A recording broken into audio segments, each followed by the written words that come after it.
Hey, this is Don from Padlock Technologies again with another Q&A. This is going to be about APs and ICE. So the question is, should you authenticate APs in ICE? And let's go to title here. Should you authenticate, I spelled that wrong, APs in ICE? Short answer, yes. So it's an IoT device. AP is an IoT device, in my opinion, right? Well, let me not say an IoT device, because someone would kill me in the comments for saying that. So with APs, I always say authenticate them. Why? Because your APs connect to a port. The whole purpose of ICE is to control what can get plugged in to your network. Now, obviously, if we're looking at it from a diagram perspective, this is the access switch, right? And I'll just put ICE over here, right? And then you got the communication, right? Communication, whatever. Then you have the AP, plug it in. So it's plugging into this port. Now, most people say, well, it's an AP that's plugging into that port. So why am I going to do that? Well, two things. People mess up and make mistakes. And that AP moves, and then they don't do anything. Use yellow with this port here.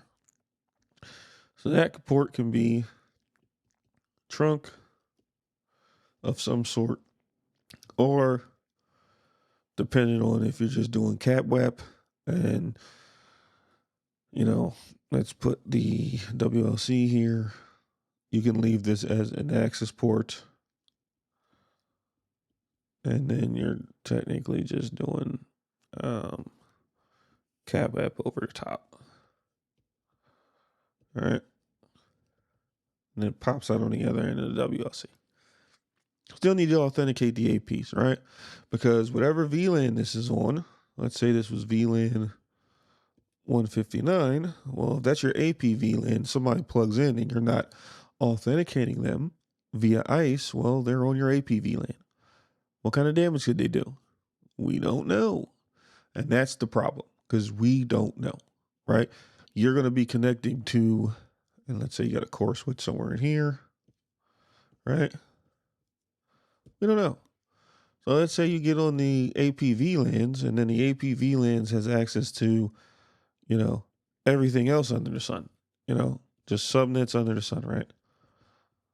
Well, if I happen to get on this port because it's not shut down, so that's bad network management, it's not shut down, or there's no authentication there, well, if I upload something on VLAN 159 and have access to your production VLANs, I could technically just hop over there. Now, you would need TrustSec to kind of prevent that, or some other compensating control.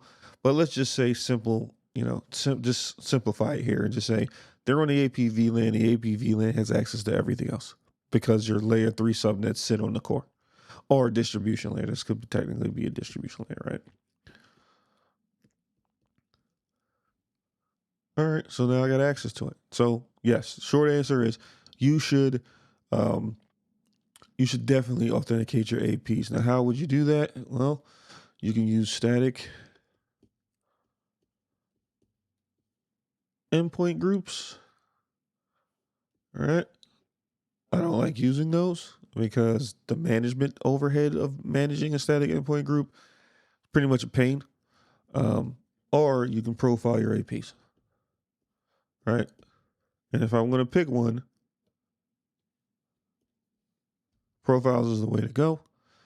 And then you're going to use an even more advanced technique called a logical profile, because you may not have all the same APs. You might have some Meraki. You might have some, AROS stuff, the 5508s or something like that. You might have the new APs that go with the Catalyst 9800 stuff. As long as you use the LP to match it, then you create the rule and you can authenticate. As long as the ultimately the access is the same, right? Makes no sense to say Meraki APs are on this VLAN, and 5508s are on this VLAN, or 55 series are on this VLAN, and then the ones that go with the Catalyst 800s are on this VLAN. It kind of just, that's just over segmenting for no reason at all. I've seen people do that, and it was a pain to try to get them to understand, hey, if they're all going to be on the same, get the same access, right? If they're all going to talk to the same controller, barring the Meraki stuff, there's no point in this, right? Now, if you're using APs that operate in Flex Connect, right, or they need to be a trunk port to connect to, well, ISE can actually change your access ports, change your access port to a trunk port,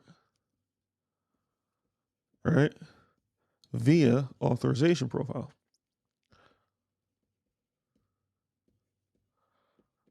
Right, now there's a certain AV pair that you got to send down, but you can say, hey, if it's an AP that's in my, logical profile, as long as it's in that logical profile, whatever it plugged into, I don't care what it is, if it's an access port, now you got to configure your access ports a certain way, because if you do this, it changes the access, whatever you said, switch port access VLAN, whatever, that VLAN becomes the native VLAN. So you just got to be careful doing that, and just know that the native, if the native VLANs don't match, you're going to run into some problems there.